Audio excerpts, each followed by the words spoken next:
Olá, estudantes de Química Geral, tudo bem com vocês? De volta para mais um vídeo sobre nossa aula de soluções. Bom, nesse vídeo nós vamos tratar das formas que nós temos para expressar a concentração das soluções, né? Então, nós temos diferentes unidades para utilizar quando a gente trabalha aqui com concentração. A composição de uma solução a gente sempre vai descrever aqui quantitativamente, especificando tanto as concentrações ali de solutos, né, ou de solventes, de cada um dos componentes dessa solução. Então, eu posso ter um soluto dissolvido num solvente, eu posso ter mais, né, então eu tenho que levar em consideração esses componentes todos. Todos os métodos que a gente tem aqui, eles vão envolver medir a quantidade do soluto lá em função da quantidade do solvente ou da solução como um todo. Geralmente, as quantidades que são aqui medidas, né, a gente trabalha normalmente com massa, com quantidade de matéria, então aqui a gente vai precisar entrar numa questão ali dos mols, né, ou litros. E as unidades que a gente tem aqui normalmente usadas aqui para expressar a concentração, ou são porcentagem em massa, ou molaridade, ou molalidade, ou fração molar, ou ainda porcentagem molar. Tá? Então, vamos ali trabalhar com a questão primeira aqui, vamos mais simples, né? Já trabalhar diretamente com massa, né? Então, como que a gente trabalha a expressar a concentração aqui em porcentagem em massa, né? Ou massa percentual. Então, isso daí ele vai representar o quê? A quantidade que a gente tem ali de um componente de uma solução na forma ali de a porcentagem da massa total daquela solução. Ou seja, eu quero representar qual que é a porcentagem em massa de um componente A numa solução formada por vários componentes aqui. Entre esses componentes entra qual que é o solvente também, tá ok, pessoal? Então, a gente representa qual que é a massa desse componente A, que é o componente de interesse aqui, dividido pela somatória da massa de cada um dos componentes que fazem parte da solução. Tudo isso aqui multiplicado por 100, porque a gente quer fazer uma representação que no final vai nos dar um valor aqui em porcentagem de massa. Então, vamos usar como exemplo esse caso aqui. Nós temos 4,5 gramas de amônia dissolvidos em 3,30 vezes 10 a segundo gramas de água. Qual que vai ser a porcentagem da amônia, essa representação aqui da amônia em massa nessa solução? Bom, então a gente vai utilizar aquela fórmula descrita ali. Para isso, a gente tem que determinar, né, qual que vai ser, né, a porcentagem em massa de NH3 nessa solução. Ou seja, qual que é a massa que a gente tem ali desse componente do NH3? Aqui fica simples porque a gente só vai ter dois componentes, a amônia e a água, fazendo parte da solução. Então, a gente vai ter que dividir a massa da amônia, que foi dada aqui 4,5, então ela está aqui, 4,5, dividido, agora a gente vai ter que levar em consideração a massa total, ou seja, eu vou somar a massa da água, que é o solvente, mais a massa aqui da amônia, que é nosso soluto. Então, preste atenção, gente, que a massa da água aqui, ela está representada agora como um valor aqui na escala de 10 a segunda, ou seja, isso aqui representa quanto? 330 gramas, né? Tem que lembrar e fazer as conversões. Então, se a gente tem os dois casos aqui tá em grama, então eu posso somar 4,5 gramas mais 330 gramas de água, então eu vou ter a massa total aqui da solução, 334,50 gramas. Então, isso tudo aqui multiplicado por 100, que vai nos dar um valor aqui em porcentagem em massa de NH3 de 1,34%. Tá? Então, aqui, trabalhando em massa, é tranquilo. Gente, tem que tomar cuidado que às vezes vocês podem encontrar casos em que a massa aqui, ela pode estar dissolvidos em um volume de água, por exemplo. Se eu quero determinar a porcentagem em massa, então eu tenho que usar a densidade para transformar o volume da água ali, né, em massa de água para trabalhar em porcentagem de massa. Um outro caso que a gente encontra aqui, e isso até eu falei lá no primeiro vídeo, às vezes vocês podem olhar um rótulo de uma água, né? Uma água mineral. Às vezes a gente tem componentes lá que são em baixíssimas quantidades. Muitas vezes eles são expressos, por exemplo, em partes por milhão, né? ppm, ou ainda, desculpa, saiu aqui um erro, gente, é ppb, tá? Partes por bilhão do componente, ppb.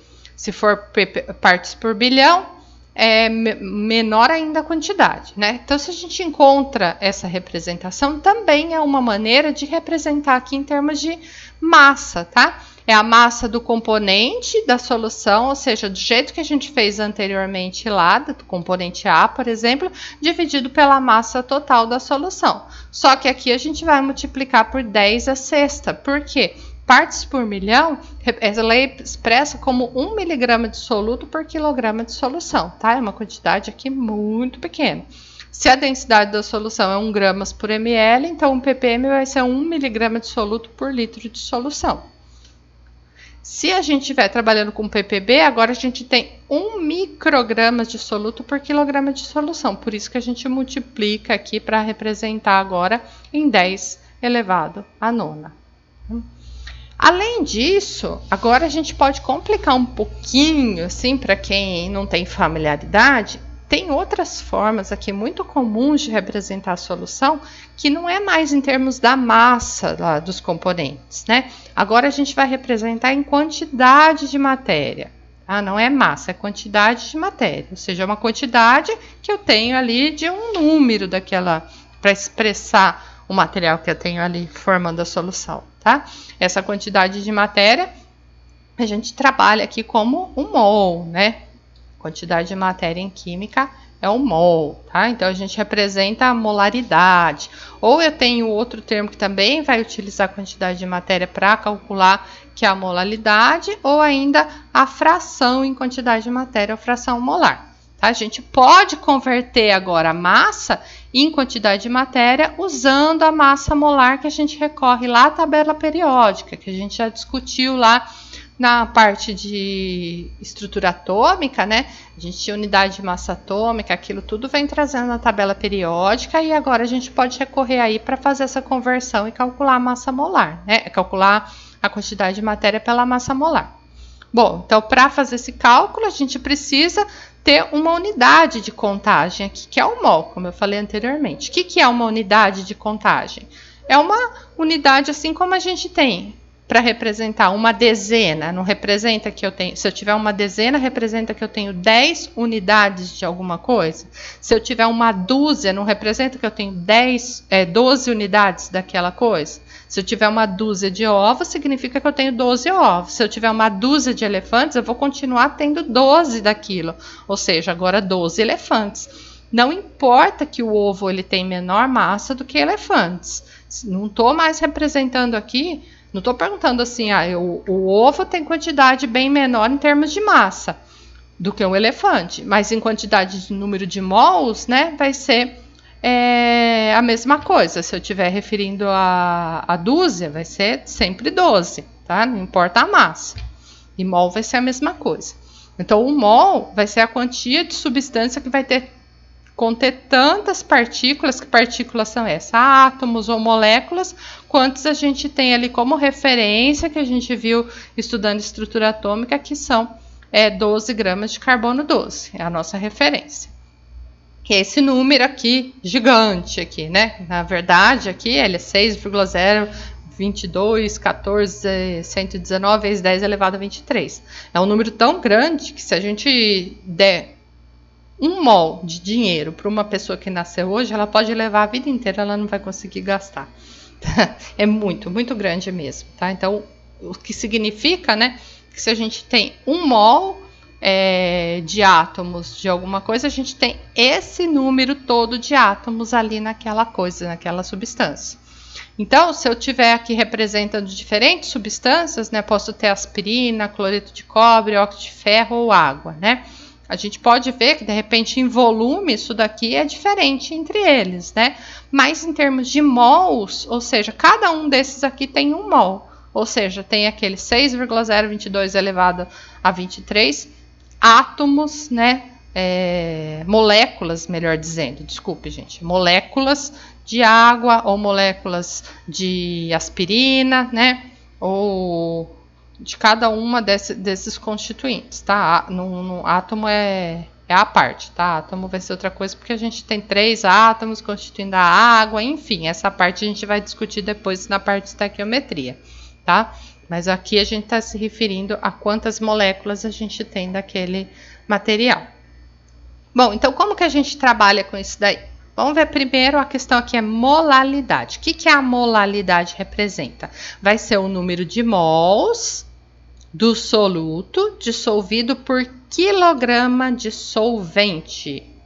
Então, para calcular aqui, se eu quiser saber a molalidade do componente A, do soluto A ali na solução, vai ser o valor do Na aqui, que é o número de mols, dividido pela massa aqui do solvente em quilogramas. Então, vamos fazer um exemplo aqui.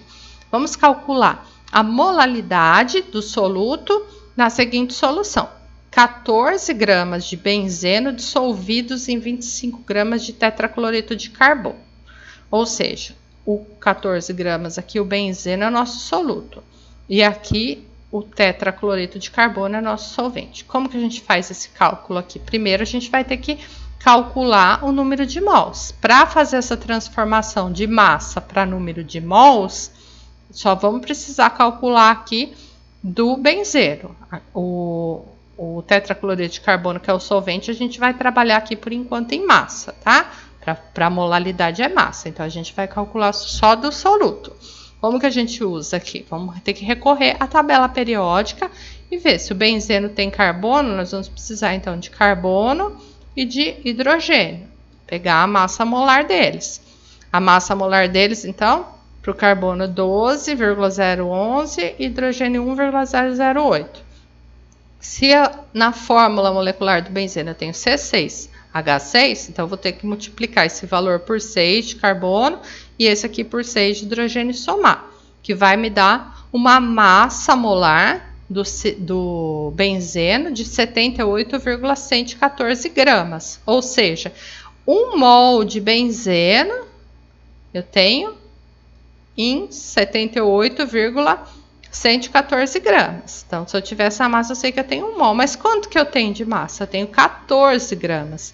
Então, eu sei que eu vou ter menos do que 1 mol de benzeno ali. Como que eu faço a conta agora para determinar o número de mols? Então, em 1 mol, eu sei que eu tenho 78,114 gramas. Mas eu vou multiplicar isso por 14 gramas para determinar qual que é o número de mols aqui em 14. As unidades vão se cortar.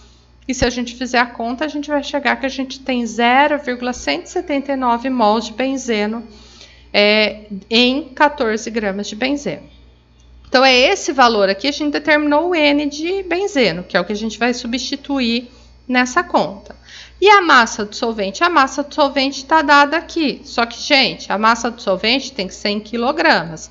Então, a gente tem que fazer a conversão para calcular aqui, tá? Então, a molalidade a gente vai calcular 0,179 mols, que é o que a gente achou aqui, dividido por 25 gramas, mais transformar aqui para quilogramas, vezes 1.000 gramas dividido por 1 quilograma. Corta a massa aqui, de modo que a gente vai chegar na conta aqui em 7,16 mols por quilograma. Ou seja, é a molalidade que a gente tem ali de benzeno nessa solução. Outra expressão que a gente tem aqui para expressar a concentração é a molaridade, que é a concentração lá em quantidade de matéria, molar, né, que é representada aqui por M, que é muito utilizada aqui em química. O que a gente faz aqui? Aqui é muito semelhante ali, o que a gente vai ter que determinar?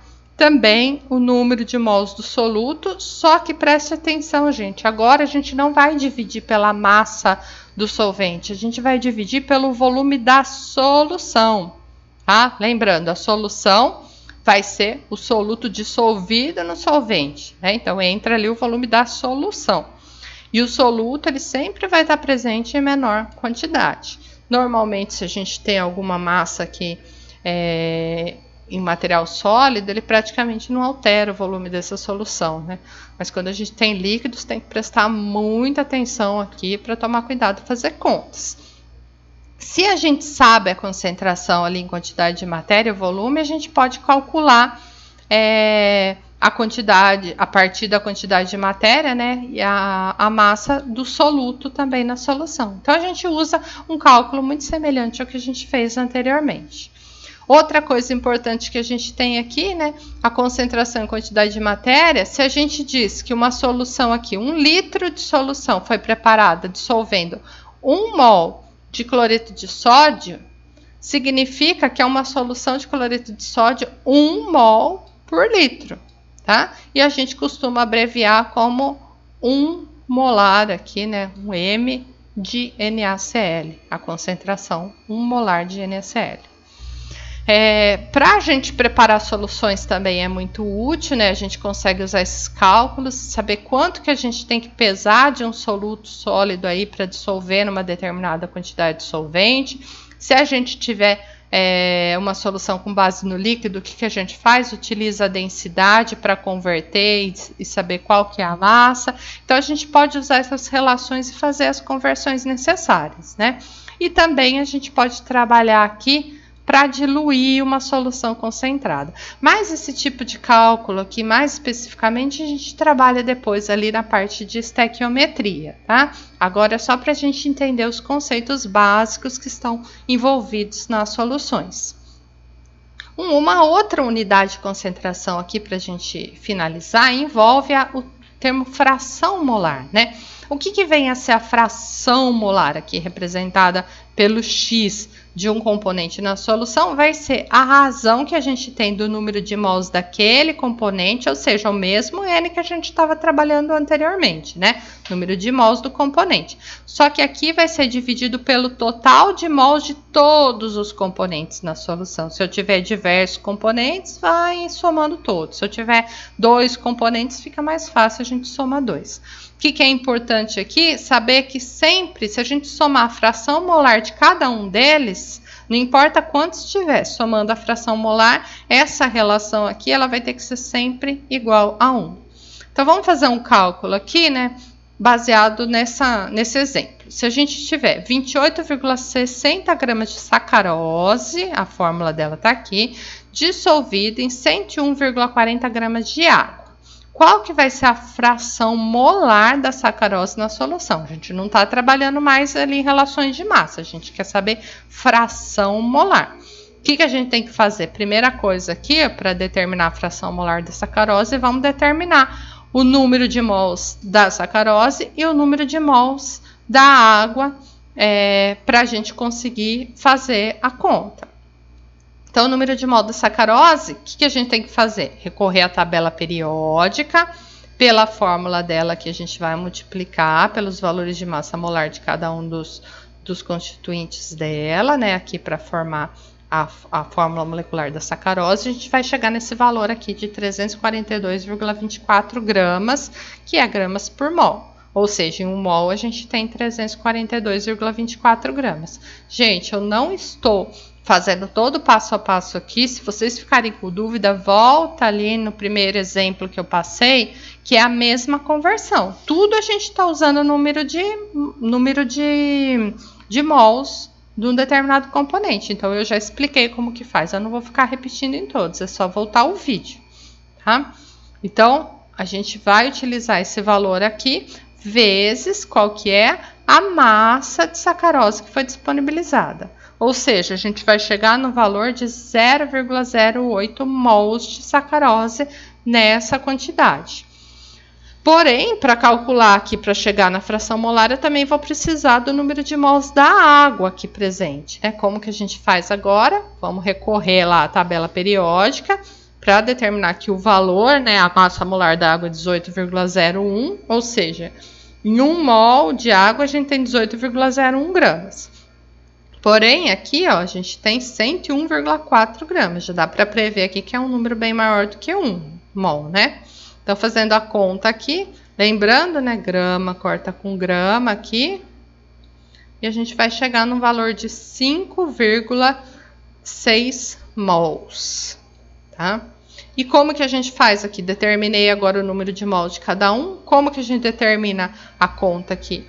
A fração molar da sacarose vai ser o número de mols de sacarose dividido pelo número total de mols dos componentes. Quais que são meus componentes? Sacarose e água. Então, eu vou somar os valores que eu encontrei aqui, ou seja, 0,08 mols de sacarose dividido por 5,71 mols de componentes ali na solução como um todo. Se a gente fizer essa conta, a gente vai chegar aqui num valor de 0,01, é a fração molar da sacarose. Se vocês quiserem fazer a mesma conta aqui para determinar a água, vocês vão substituir aqui, ou seja, vai ser 5,63 dividido por 5,71.